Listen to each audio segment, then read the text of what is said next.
LCID stock analysis and price predictions for Friday. Is Lucid Group stock a buy? I'll be breaking all of it down in this very brief short 1 minute video.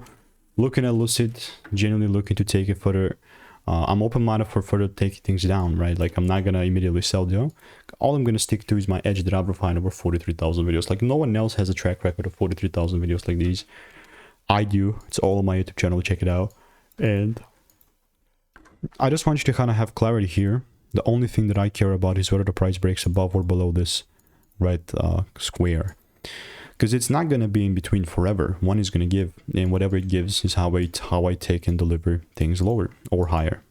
So we will see. And I do have a lot of receipts with LCID here as well, with about 21 results. So that's good. That's sick. Other than that, if you want to stay tuned and get my money making emails and insights, then just click the first link in the description. That's that. Really nothing else that I'll be doing here. Goodbye and enjoy, and I'll see you in the next one.